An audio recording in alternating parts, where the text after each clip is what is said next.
आपने कई बार भूत, प्रेत, पिशाच की कहानियां जरूर सुनी होंगी। अक्सर इस तरह की कहानियां हमारे बड़े बुजुर्गों व जान पहचान के लोगों से सुनने को जरूर मिल जाती हैं और बहुत से लोग इन किस्से कहानियों को सच मान बैठते हैं और बहुत से मात्र इसे कल्पना। क्या सच में भूत होते हैं? वैसे साइंस इस बात को नहीं मानता, लेकिन कुछ घटनाएं ऐसी भी हैं जहां साइंस भी घुटने टेक देती है। आज मैं आपको ऐसे घर की घटना के बारे में बताने जा रहा हूं जहां हकीकत में बुरी शक्तियों का वास माना जाता है और ये घर आज भी अमेरिका के मोस्ट हांटेड जगहों में से एक है। इस रहस्यमय घर की गुत्थी को आज का आधुनिक युग भी नहीं सुलझा पाया है और इस घर के बारे में ऐसा माना जाता है कि आज तक उस घर में बने कमरों की सही संख्या को कोई नहीं जान पाया है। बहुत सारे विशेषज्ञ इस घर में आत्माओं के होने की पुष्टि कर चुके हैं और इसके बावजूद भी ये घर काफी आकर्षित है। तो ऐसे में जानना आवश्यक है कि ये खूबसूरत घर कैसे श्रापित हुआ। तो चलिए इसकी कहानी का राज जानते हैं। ये कहानी विंचेस्टर हाउस की।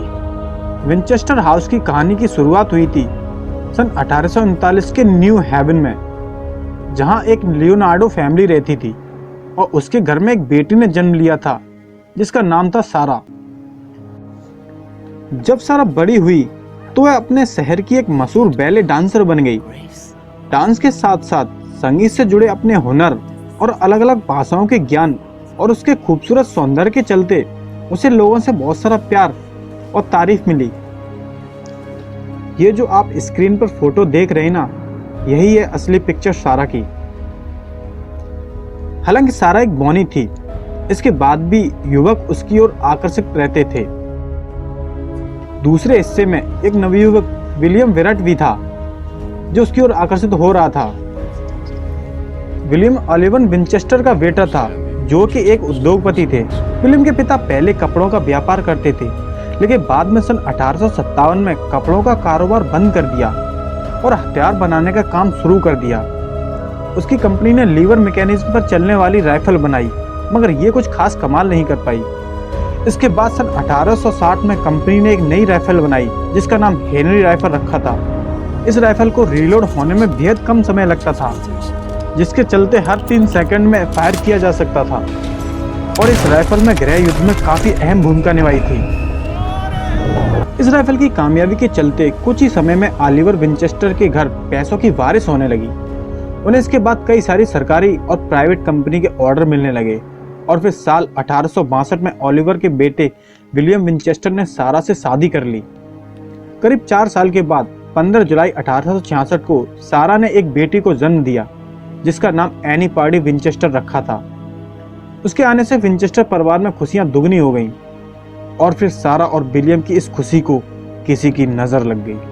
एनी को अचानक मेरास्मस नाम की एक खतरनाक बीमारी ने जकड़ लिया और फिर कुछ समय के बाद 24 जुलाई को एनी की मौत हो गई।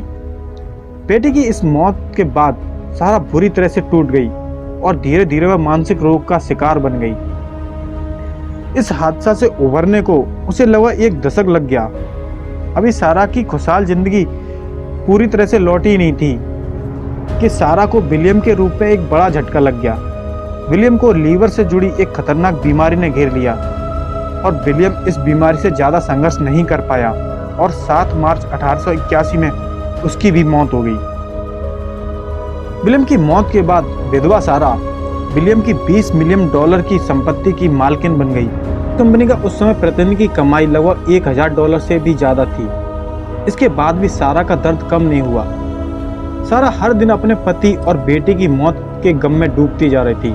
ऐसे में उसकी एक दोस्त ने सारा को बताया कि वह आध्यात्म यानी कि तंत्र मंत्र की सहायता से ये जाने कि उसके साथ आखिर ऐसा क्यों हुआ।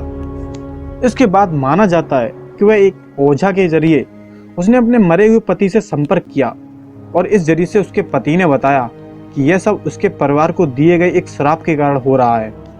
इसी कारण उसकी बेटी की मौत भी हुई थी। यह श्राप उन हजारों लोगों ने दिया था जिसकी मौत विंचेस्टर परिवार द्वारा बनाए गए हथियारों से हुई थी।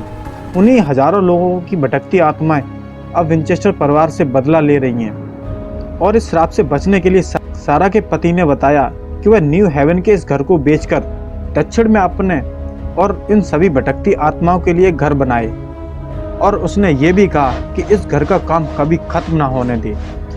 जब तक उस घर को बनने का काम जारी रहेगा तब तक वह जिंदा रहेगी। और वहीं जैसे घर का काम पूरा हुआ तभी उसकी मौत भी हो जाएगी। और इसके बाद सारा ने न्यू हेवन में अपना घर बेच दिया और दक्षिण में कैलिफोर्निया चली गई। आखिरकार 1884 में उसने अपने नए घर की खोज सेंटा क्लारा वैली में आकर खत्म हुई।